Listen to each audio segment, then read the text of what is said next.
You've got courage to lead. Courage to lead. Be brave and be bold. Whoa. Let it roar. Welcome to the Courage to Leap and Lead podcast, where each of our guests share the stories of courage that helped them become powerful leaders. Before we start today's show, please remember to visit 𝗁𝗁𝗁consulting.com, where you can find all the episodes and other excellent resources, all at 𝗁𝗁𝗁consulting.com. Now here's your host, Leadership Courage Coach, C.B. Bowman. Hello, ladies and gentlemen. It's Tuesday, and I have a really special guest. And I say that about all my guests because my guests are just so good. I don't know what else to say here. But Brock, he's the love of my life. Shh, don't tell my husband. Anyway. Don't tell my wife. I fairly recently met Brock at a conference that the Association of Corporate Executive Coaches had, a leadership conference. And he came across as, basically kind of just learning the field of executive coaching. And I thought, well, he seems like a nice guy. And he seems interested in really learning, and something about me tells me that there's more to this picture. Well, lo and behold, he joined the association after the conference. And I don't know if it's aired first or if it's airing after, but I had him bring one of his clients on. And listening to him talk and listening to his clients talk about how much he's learned from Brock and how much the organization has benefited, I'm in awe of Brock now. I've become a Brock groupie. He is just so humble, so understated, so knowledgeable, and so sharing. And he's the perfect model for members in ACEC. Brock, I am so glad you joined our organization. I am so glad that you're playing a role in our organization and that you are helping organizations bring humility back. Thank you for joining us today. Phoebe, thank you very much, and thank you for the very wonderful introduction. It's been very nice.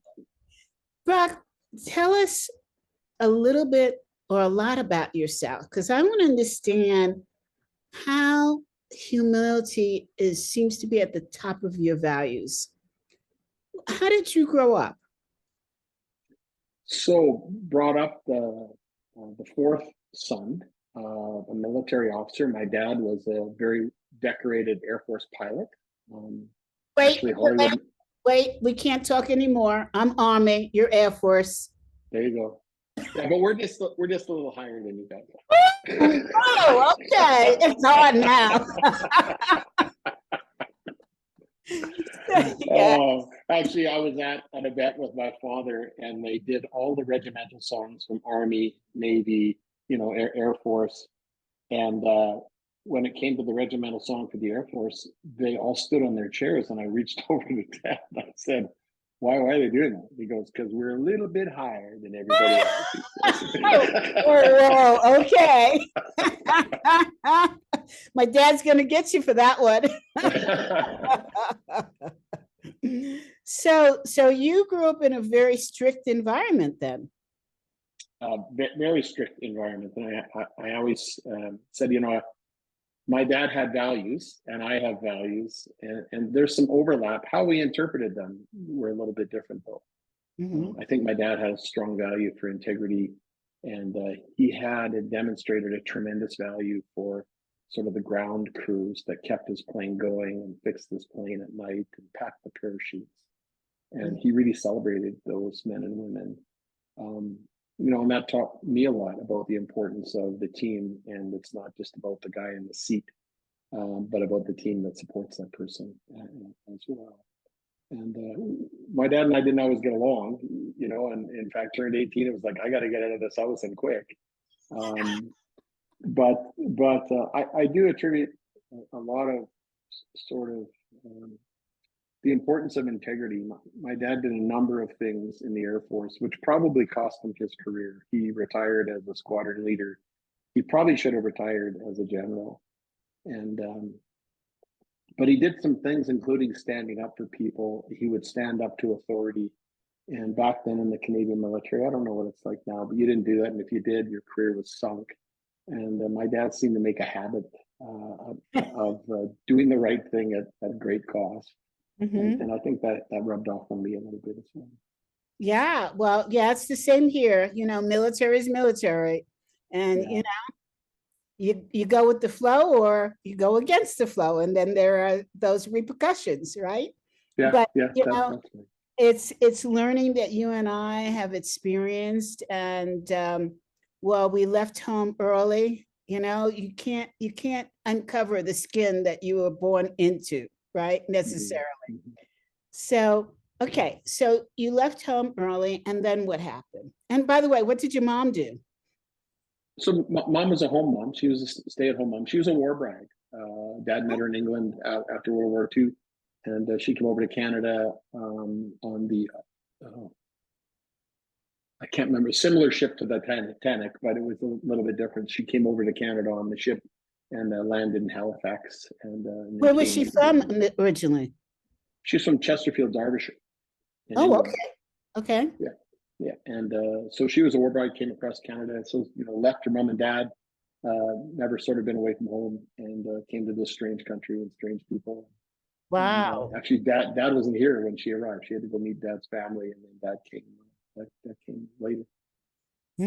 So that was them. And I have three older brothers and a younger sister, so a family of five. And when I left home, I had just finished my first year university in Vancouver and came out and joined the energy industry on a seismic crew, just as kind of a grunt worker, and worked at that for a while. And they were getting ready to go up north to winter operations, and I thought I didn't want to be that cold. So I got a job as a farmhand on a farm, and I had never operated farm machinery before, but I learned to operate farm machinery and I got some work in a farm implement shop, and then ultimately went back to finish my degree at the University of Calgary, my undergraduate degrees in physical education. And at the time, when I got to Calgary, I needed money. So a friend of mine said, you know, you should go apply at the local jail because they're hiring. And the remand center was a maximum security prison. And I remember going for an interview as a summer student, and the first question was, do you know how to play baseball? And I said, yeah, I'm quite good at baseball. They go, you're hired. Wow. They had a men's fastball team, and they wanted people for the fastball team. So I started working in a super maximum security prison. All remands are defined as super maximum security prison, and predominantly working actually in the super max unit. And I thought, well, I'll just be here. You were a physical ed person. Well, you know, interesting. In my second year, and when I left the remand for the summer, I stayed working part-time. And my second year, I did my first practicum in the school, and I finished. I think it was like a 3-week practicum, and I remember thinking, "This is a zoo. Like, I've got way more control in the jail with inmates than I do in the school." I came back and I talked to my advisor. I said, I don't think I want to go into teaching. And but I thought, you know, I'll finish my degree, and in the process, I promoted up in the organization, and then applied for a training director position, and actually became the youngest deputy director in the Solicitor General's history at 25 years old as a deputy director of training. And went up and opened up a brand new jail in northern Alberta, and that's how I got into staff training and development. Actually, Holy And, Toledo, this. yeah. I know all this. Wow. Yeah, so I did that, and then an opportunity came open at the academy, the Law Enforcement Training Academy, and I promoted down there as a curriculum design consultant, helping build predominantly curriculum for correctional officers. And then a position came open as the director of law enforcement training for the province, and I applied for that and got it, and started doing work with police forces, training them. And I worked with an organization of the United States called the Police Safety System, and brought a sort of non-lethal use of force training program to Alberta, and then ultimately took Wait, Brock. Time out. Yeah. Do you ever fear your life in doing all of this? Interesting. Working in the jail, there's 40 of them and one of you. Yeah. And I don't think I ever feared for my life. What I did learn was, and it was a hard lesson, treat people with dignity and respect. Early in my career, sort of being a junior member of a team in the jail, I got assigned to the Supermax unit and spent most of my day with some of the most vile offenders and child molesters and murderers. And it was hard. And I remember I started going home because I was spending one-on-one time with them, sort of vile person at a time. And I started drinking myself to sleep because I was having a hard time sort of rationalizing what I did. And I sat down and talked with one of my professors at university, and he kind of looked right through me, and he said, "Your problem is you're trying to rationalize your job. You'll never do it. So maybe you should quit rationalizing and just do the best job you can." Pretty direct message that had an impact. Wait. Okay, because you're unpacking a lot. What did he mean by you're rationalizing? Well, he says you're trying to.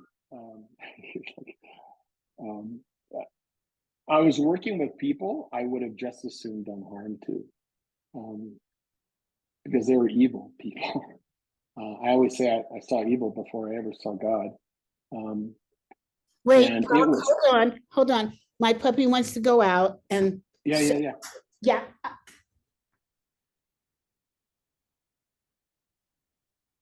Paris.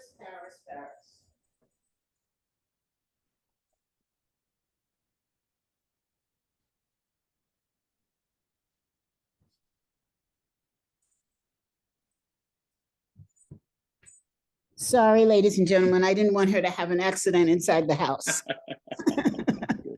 So yes. What he was getting at, he says, you're trying to find meaning in your work, and you're going to struggle to find meaning in your work, given who you're working with. And he was right. So what did that feel like to you to try to find meaning in the work that you're doing? Were you trying to make them good people again, or as society would define good? No, it was. I was quite conflicted. One of the things in this particular case, this type of criminal like to do, especially because they're generally living in isolation for 23 hours a day, except for the 1 hour they get out with me. And so they live in isolation, and then they want to talk, and they have no trouble talking to you about what they've done, and some very horrific stories. And to them, it's just the natural thing to do.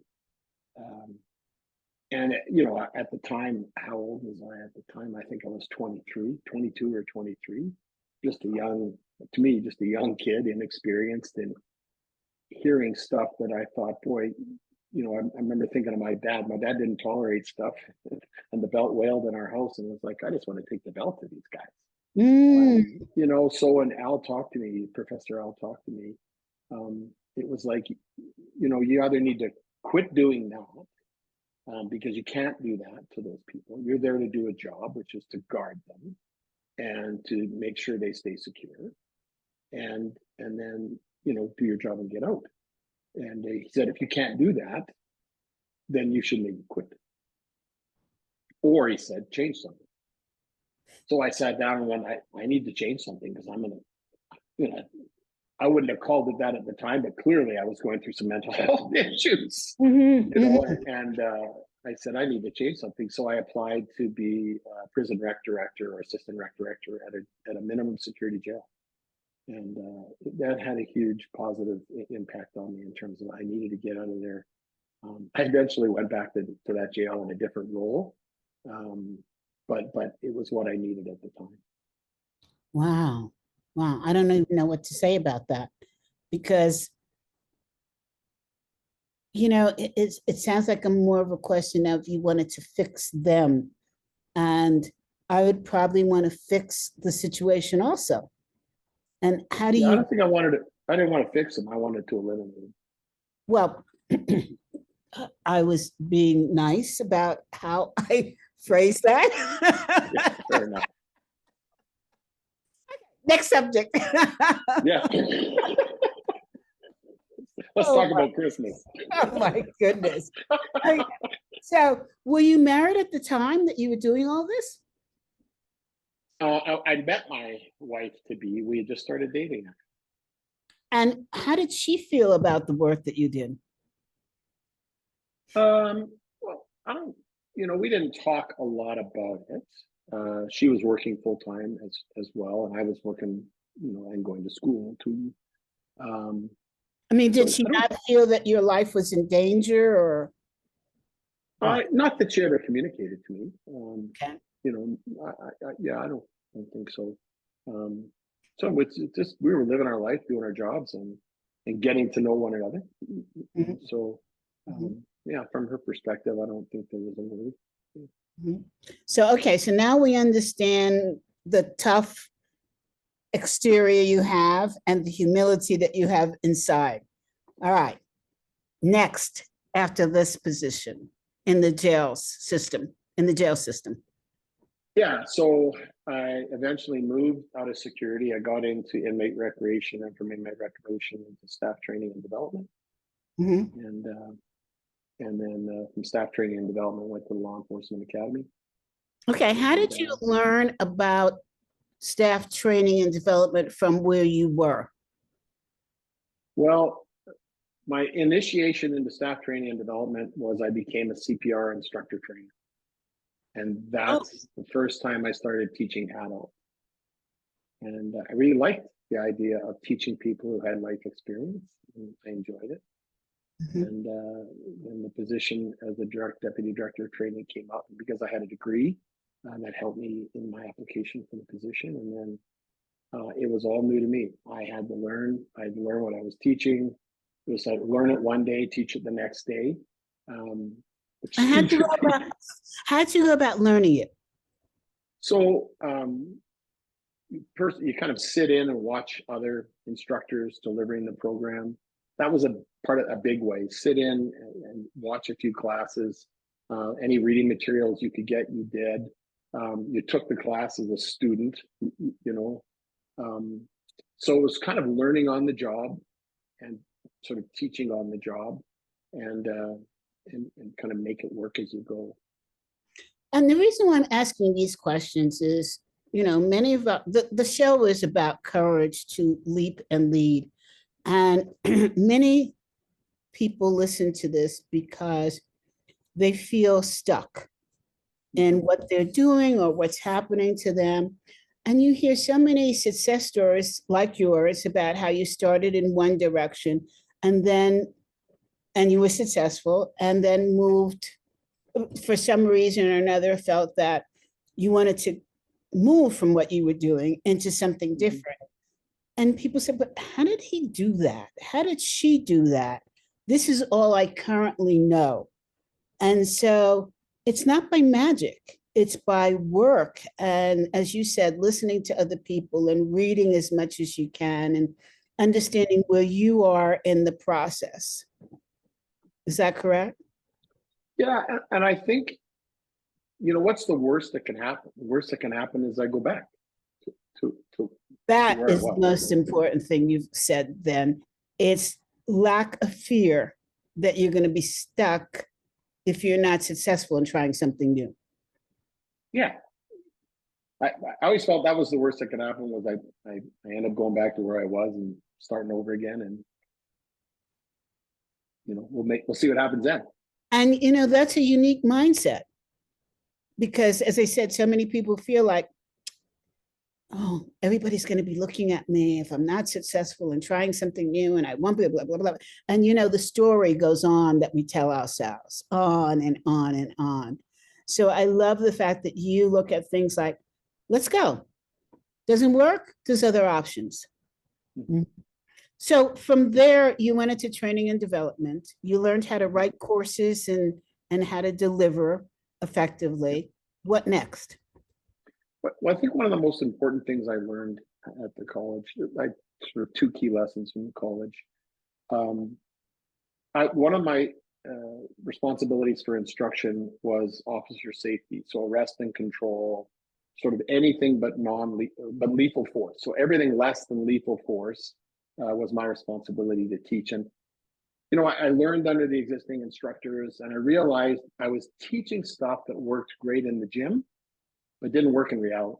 Nobody could use this stuff in reality. And then officers were getting in trouble because they were starting to use excessive force because what they learned wasn't working in real life. So can you give us an example? Well, simply, if you have what's called an active resistive offender, so somebody who's pulling away from you or working to strike you, these nice little slow blocks that work in the gym and do this with your hands and that with your hands. It's a lot different than when somebody's got a stick and they're swinging very hard and very fast to try to knock you out with a stick. So what I needed to teach people in a dynamic environment where there was a little risk and people could swing hard and fast to try and hit the officers. So I found a system called the police safety system, which was invented by the head of the Chicago Police Department Tactical Training Department and a U.S. Secret Service agent. And their use of force model had been court tested. So I certified with them, and it made this huge difference. And we put people into what we call red man suits, and they were heavily padded. And then if I was teaching baton, we gave them a padded baton, and they had to go in and live fire, hit as fast and as hard as they could in a subject that was moving and trying to hit them. And why that's important is it taught me the importance of training being as close to real life as possible. Oftentimes people learn leadership and it's like, okay, now go back to work, and they go, I don't know how to do this. Work great in the classroom. I don't know what to do. My employee's angry at me. You can tell they're angry at me, and I don't know how to deal with it. Mm-hmm. So in our training, I've always integrated in real life scenarios, conflict with emotion, and had people do case studies. I would try to get as close to real life in anything and everything we trained as possible. And I think that was one of the things that helped us stand out with our customers a little bit differently than many training organizations who didn't just walk away from the classroom and say, see you later. It was about how are you implementing, coming back and talking about it. How can we help you improve? Coaching as a way to take training into real life. And eventually we said to our clients, if it doesn't have a post-training coaching element, we won't deliver it, because it just doesn't have the positive impact that adding that coaching to it does. So that's one of the key lessons I learned there. I like that. I'm writing it down. Training as close to real life as possible. Mm-hmm. I think that's probably why we're moving away from academic reading, for the most part, to reading stories. Right? People love to hear stories because those stories are based upon real life that you can associate with.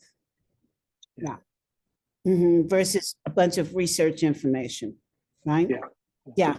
So, okay. So you developed that. Next in your career? So,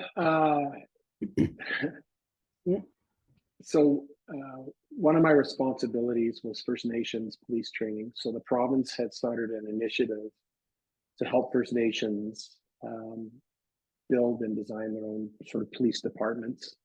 and they needed a centralized training. For Americans, what does First Nation mean? So your indigenous population? Okay, explain that, please. So when I grew up, I called them, of course, natives or Indians, but they're not. So our First Nations or indigenous population, there's a number of reserves around the province, and most of them were policed by our national police force as kind of a sideline. They didn't necessarily have a national police force office on the reserve. Those members responded from different locations. So in our province, the government decided they wanted to help First Nations build their own police forces, so they're policing themselves, and they needed a standardized training program. And I was asked to sort of work to build that program up. And one of my colleagues did almost all the curriculum design on it, which was just spectacular. And part of my role was sort of working with other police forces in their training division to come in and help us out, because we didn't have the capacity that some of those forces did. So I pulled in the National Police Force, some of the local city forces to work as trainers and put the program together. And it was quite successful. I had some recommendations relative to development that was important up front, and those weren't followed or weren't approved. So we had some issues with some students having failed their law exams or failed their charter rights exams, what you might call your First Amendment exams on application of the First Amendment, we call charter rights. And so those are compulsory. Passing that was compulsory. Mm-hmm. And I was asked to sign their certificates even though they didn't pass. So I said I wouldn't do that. I said I thought it put them in danger, and I thought it put those living on the reserve in danger, because we were putting someone into a position of authority with a gun on their hip who didn't know their charter rights or law, and I thought that wasn't a wise thing to do. The story was they would train them by tutoring them, and I knew that wouldn't happen. So it became a point of conflict between me and the director of the college. I said, you want to sign them, that's your business. I won't put my signature on the certificate of a participant that doesn't pass. And I kind of realized my time there was going to be short, which was really a struggle, because I love my job. I love working at the college. I love working with those students. I loved everything about what I did, about the politics. Mm-hmm. And so eventually I submitted my resignation and left. So what we're hearing, ladies and gentlemen, is somebody who is courageous enough to keep their values in place, even though the position was in jeopardy. And that's so admirable. Did you feel at the time that you had concern about what was going to happen next in your life in terms of career? Yeah. Well, I'd spent 10 years with government, Right. and I didn't really know anything else. But I knew that the energy industry is prevalent in my province, and I thought, well, maybe I can get, work in that industry. And I applied for a job as a safety manager in a well servicing company, which I knew absolutely nothing about. Talk about courage. Yes. Literally knew nothing about, but they hired me, and I learned about safety very, very quickly. And back in that day and age, which was that would have been 1989. The energy industry had a reputation for accepting employee death as a cost of doing business. And the safety industry, the company that I started working for, 6 months after I started, they got bought out by another company. And that company's record was they had killed 5 employees in 5 years, and they'd also killed a customer. horrific safety program, but they had gone through a big change. They had completely changed out their management team. They bought us, and the CEO came to me and he said, I want you to be our safety manager. I want you to build an auditable safety program, and we're going to clean this company up.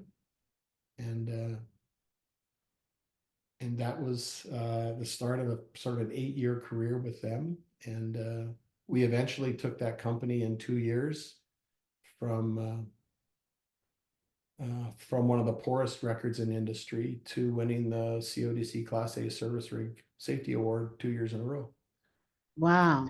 Yeah, it was, and a big part of that though was the parent company had hired a consultant to come in and work with us to help us lead by values. And he helped the leadership team, of which I was one, to create a vision, to create a mission, to create a set of core values and to define those and prioritize them. And then he started teaching us how to lead by those values. And it had a significant impact on me personally, on professionally, and on my boss professionally and personally. And was really the model that I had when I said, I want to go into leadership training. It's because I wanted to do what Larry Mills, did to me. Which comes first?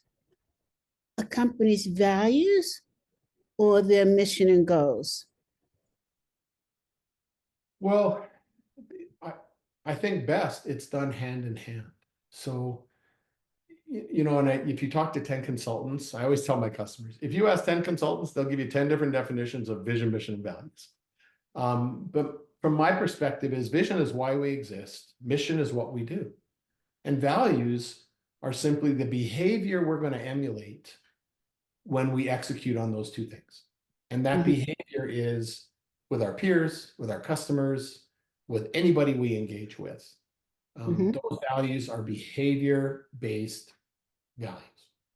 So as we pursue our vision, we have to come back and go, hey, did we achieve our goals? Yes. Did we do it in alignment with our values? If not, we've done something wrong. And that's so that whole values-based accountability process that we brought to our customers is, are you achieving your goals? Next question, are you doing them in line with your values?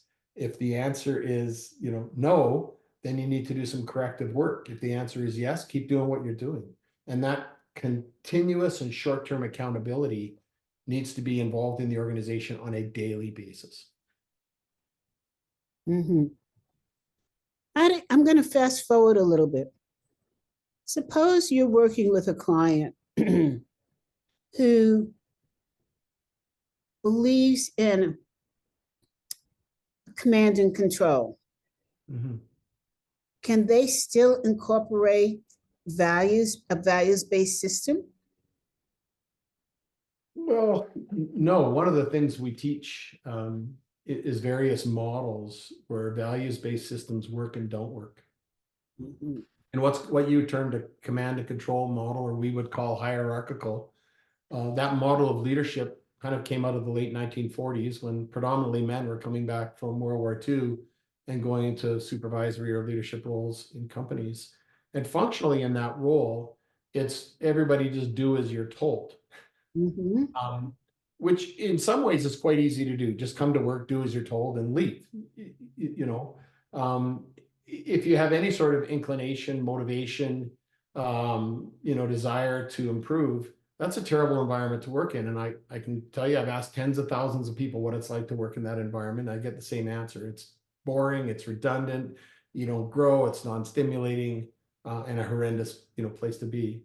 In a values-based organization, one of the ways I explain it is you probably don't need values in your company if you're this small little company where the CEO's values are so visible through their behavior, and that CEO can reach out and touch all their employees on a daily basis. But as that company grows and that CEO is less likely to influence the daily behavior of his or her employees, like I could influence their behavior when there's 10 of them, but now there's 300 of them. I can't possibly influence their behavior And I need to communicate the values that I expect people to live by in this organization. So in a values-based company, you're giving people vision, you're giving them the mission, you're giving them their goals, you're giving them the values and saying, now we're going to step out of your way and let you lead the work. Because management's done what management needs to do. And then management kind of stays on the outside and equips their people with whatever equipment they need and assesses, are they getting things done? Are they getting things done in alignment with the values? If not, how do we correct that? And let's keep moving forward. So in the hierarchical organization, it doesn't allow for it. People can't make their decisions because they're supposed to stand around and wait for somebody to tell them what to do. There's no need for those values to be in place because nobody's going to make a decision on their own. What stimulates courage for an organization to become a values-based leadership organization? Well, that's a great question. And I remember a time in the energy industry when it didn't matter how you led. You never had a shortage of employees because there was a lineup out your door of people wanting to come work for you because we paid really well. Mm-hmm, mm-hmm. And then, and at that time, people join organizations for the name on the door so that they can boost their resume. Sure, absolutely. And I think in the energy case, it was always about money. An 18-year-old kid could come out of school and be earning 80 or 100,000 bucks in a year. In sort of a frontline position on a rig. But it became quite evident, and it was quite evident in industry. It's like when the lineup in the door isn't there anymore, and your lousy leadership is leading to people leaving the company, and now you can't backfill them because there's not this group of people. There's a problem. And I think for the longest times, we started or tried to pay our way out of that problem, and you can't. And it's like you have to develop leadership competency in your people. And the number of times we've heard those, what I would call those bad leaders go, you know what, people only care about pay. Yeah, not so much anymore. Yeah, well, and my argument was, you're paying somebody with a grade 12 education $100,000 and they're quitting your company because you suck as a leader, not because they're not being paid. Yes, yeah. And it took people a while to get that message. So in this day and age, if you look at the Fortune 500 companies, how many of those companies do you feel, or what percentage do you feel, are values-based driven organizations? I don't know the data on that. I would, if I were to use surveys from participants, and at one point, we have a course we teach called values-based decision making, and at one point a number of years ago, we put over 10,000 people through that course. We'd ask them a lot of questions, and one of them was, what's your history with working with values? And the majority of people would tell us that values are simply pious words of intent on the wall. So whether they worked with Fortune 500 companies or not, but their history is, if there's values on the wall, they're meaningless, which is fine. They bring a degree of cynicism to the equation. But if you're going to become, with all sincerity, if you wish to become a values-based company, you have to take that cynicism in stride, because they earned it righteously. Your leadership predecessors, whether it be in your company or not, treated those values as pious words of intent on the wall. Yeah, I would bet, could be wrong, that perhaps less than 1% of Fortune 500 companies are truly value-based leadership companies. Yeah, it's many people don't read it. If you read Jim Collins' book, Good to Great, Fabulous book. Yes, it's a wonderful book. If you when you finish the book, if you look at the information in the back of the book, it talks about the 11 companies he picked. One of the commonalities that he doesn't deal with in the book was that they were all values-based. And yet, if I don't remember the percentage in his follow-up book, where he talks about how many of those companies are still where they were then. Yeah. They're very few. Yeah. So what does that say about values-based leadership then? I love that question. We got to jump into this. This is going to be really important. You know, not to put you in a hole, but I'm curious. So there's this sort of argument in industry. And in fact, I'll never forget, I was asked to come up and do a presentation to the government after I'd left, and I was now consulting. I was asked to go do a presentation to my old boss, and because they were interested in sort of doing ethics training for police, and our values-based decision-making course is actually accepted as an ethics training course because we tie values and ethics. Okay. Anyway, I'll never forget, I was in there talking to them, and the director said, you know, I don't think we need to do ethics training. He said, I think we just need to hire ethical people. And I like that. it was like, you know, do I say it or not? And I By thought, whose definition? what the heck, you know? And I said, great statement. I said, but you're the government. You can't afford to hire ethical people because private industry will pay them a ton of money to come work for them because you're competing against private industry for people of integrity. And that's not to say government employees have no ethics, not at all. But it's just like people believe that you hire ethical people and then they just are ethical. And myth. I've asked more leaders and executives in that group of 10,000 people, where is there more pressure to live by values or to make money? And in private industry, there is greater pressure to make money than there is to live by values. Now, with one exception, and you heard an exception when you talked to, you know, my old customer, Mark Rossiter, and their company values are built into the daily conversation. So I would say the pressure is equal, but I can guarantee you the shareholders are not phoning Mark and complaining about his values alignment. They're phoning Mark and complaining about whether he's making money or not, you know. Right. So there's this huge pressure. You know, that pressure applies to ethical people. And the temptation to step outside your integrity and values alignment is massive. What we need to expect is that those ethical people, those people of integrity, they're going to slip up. Now, what are we going to do? How do we help them recover? Do we help them recover? How do we work them through that problem? And it's not just fire them. That can't be the answer. In some circumstances, it might be. In some circumstances, I had a customer where the mistake impacted their share value. And I'll guarantee you, shareholders are going to call for that person's head. But ethical people make mistakes. My mentor, Larry Mills, said, we're human beings, not perfect beings. And we're bound to make mistakes. And as a leader in an organization,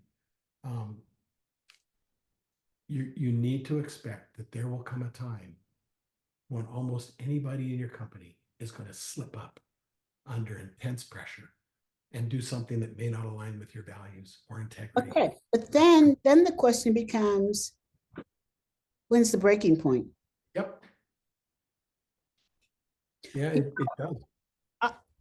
It bothers me immensely that there is a person in the executive coaching space that I would consider to be incredibly unethical. And that this person is constantly getting awards. How does that reflect? I'm asking you because I have my own opinion. How does that reflect on the companies that are, on the organizations that are giving this person awards? Does it say that they're not doing their research?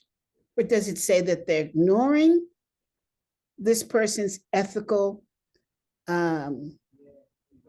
ethics? Because if you're holding this person up as one of the best people in the executive coaching field, where does that leave us? Yeah, what it says, I'm not sure. I mean, there's lots of organizations out there that go, I'm a top 50 company, or I'm a top. Well, that's where I was going next. Yeah. And I've seen people who have that sticker on their company vehicle, I'm a top 50 company.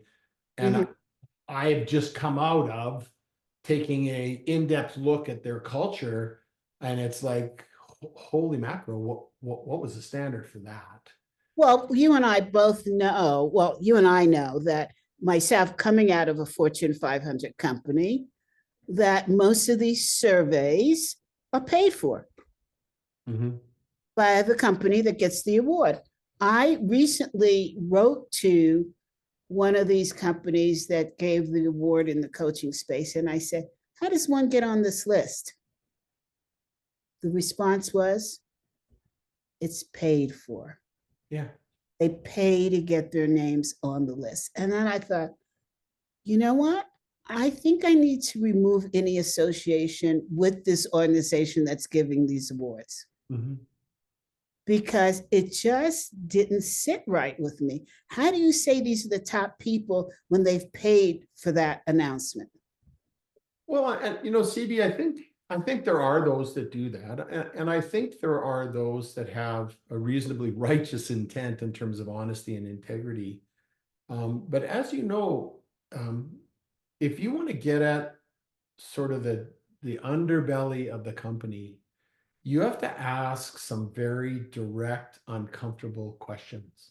That's a good point. And I think that, with all good intent, they don't necessarily have the courage to ask those questions, or to maybe even hear the answer.